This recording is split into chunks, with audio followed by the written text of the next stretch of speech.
6 March 2026 தவக்காலம் 2ஆம் வார வெள்ளிக்கிழமை. முதல் வாசகம். தொடக்க நூலிலிருந்து வாசகம். இஸ்ரேல் முதிர்ந்த வயதில் தமக்கு யோசேப்பு பிறந்தமையால் அவரை மற்ற எல்லா புதல்வரையும் விட அதிகமாக நேசித்து வந்தார்.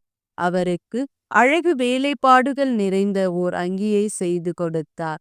அவருடைய சகோதரர்கள் தங்கள் தந்தை அவரை எல்லோரிலும் அதிகமாய் நேசிக்கிறார் என்று கண்டு அவரை வெறுத்தனர். அவர்களால் அவரோடு பாசத்தோடு பேச இயலவில்லை. அப்படி இருக்கையில் அவர் சகோதரர் செக்கேமில் தன் தந்தையின் மந்தைகளை மேய்க்க சென்றனர்.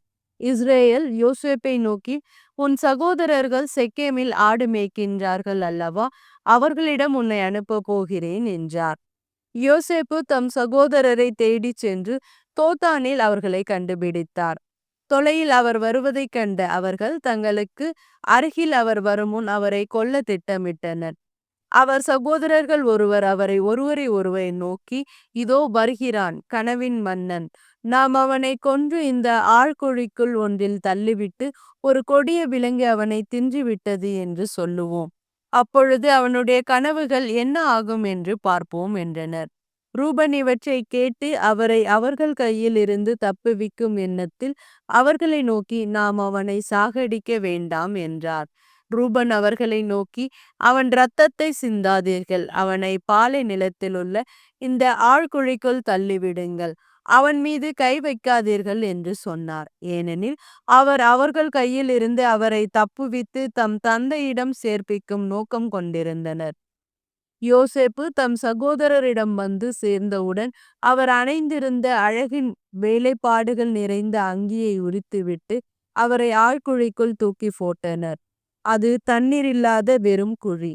பின்பு அவர்கள் உணவு அருந்தும்படி அமர்ந்தனர். அப்பொழுது அவர்கள் கண்களை உயர்த்தி கிளையாதிலிருந்து வந்து கொண்டிருந்த இஸ்மாயலரின் வணிக குழுவை பார்த்தனர்.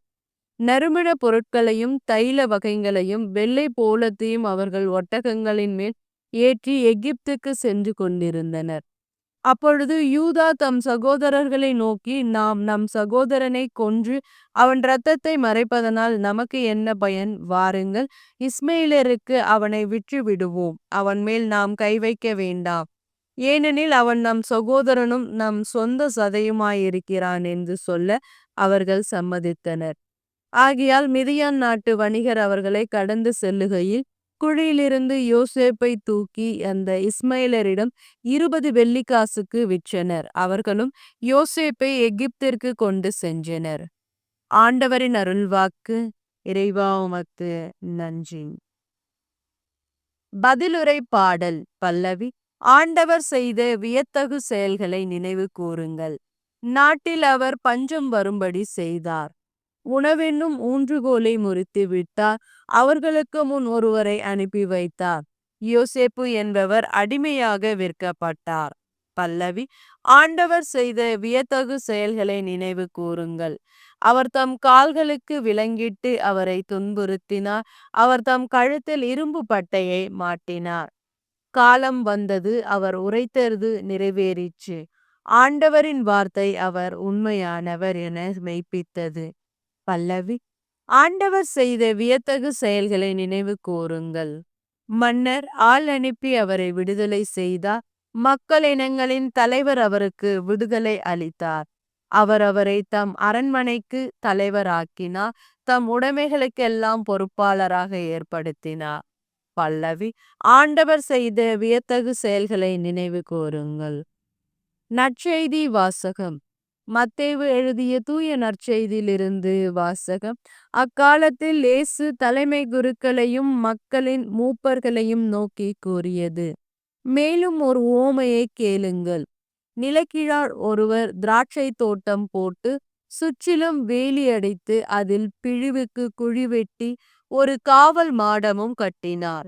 பின்பு தோட்ட தொழிலாளர்களிடம் அதை குத்தகைக்கு விட்டுவிட்டு நெடும் பயணம் மேற்கொண்டார். பழம் பறிக்கும் காலம் நெருங்கி வந்த பொழுது அவர் தமக்கு சேர வேண்டிய பழங்களை பெற்று வரும்படி தம் பணியாளர்களை அத்தோட்ட தொழிலாளர்களிடம் அனுப்பினார்.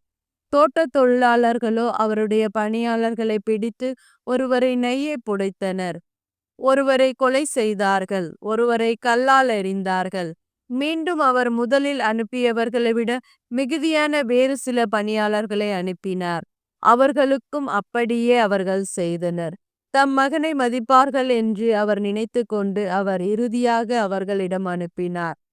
அம்மகனை கண்டபொழுது தோட்டத் தொழிலாளர்கள், இவன்தான் சொத்துக்கு உரியவன், வாருங்கள் நாம் இவனை கொன்று விடுவோம், அப்பொழுது இவன் சொத்து நமக்கு கிடைக்கும் என்று தங்களிடையே பேசிக் கொண்டார்கள். பின்பு அவர்கள் அவரை பிடித்து திராட்சை தோட்டத்திற்கு வெளியே தள்ளி கொன்று போட்டார்கள். எனவே திராட்சை தோட்ட உரிமையாளர் வரும்பொழுது அத்தொழிலாளர்கள் என்ன செய்வார் என இயேசு கேட்டார். அவர் அவர்களிடம், அத்தீயோரை ஈவு இரக்கமின்றி ஒழித்து விடுவார். உரிய காலத்தில் தமக்கு சேர வேண்டிய பங்கை கொடுக்க முன்வரும் வேறு தோட்ட தொழிலாளருக்கு அத்திராட்சை தோட்டத்தை குத்தகைக்கு விடுவார் என்றார்கள். இயேசு அவர்களிடம், கட்டுவோர் புறக்கணித்த கல்லே கட்டிடத்துக்கு மூலைக்கல்லாயிற்று. ஆண்டவரால் இது நிகழ்ந்துள்ளது. நம் கண்களுக்கு இது வியப்பாயிற்று என்று நீங்கள் மறைநூலில் ஒருபொழுதும் வாசித்தது இல்லையா? எனவே உங்களிடமிருந்து இறையாட்சி அகற்றப்படும். அவ்வாட்சிக்கு ஏற்ற முறையில் செயல்படும் ஒரு மக்கள் இனத்தார் அதற்கு உட்படுவார் என நான் உங்களுக்கு சொல்லுகிறேன்.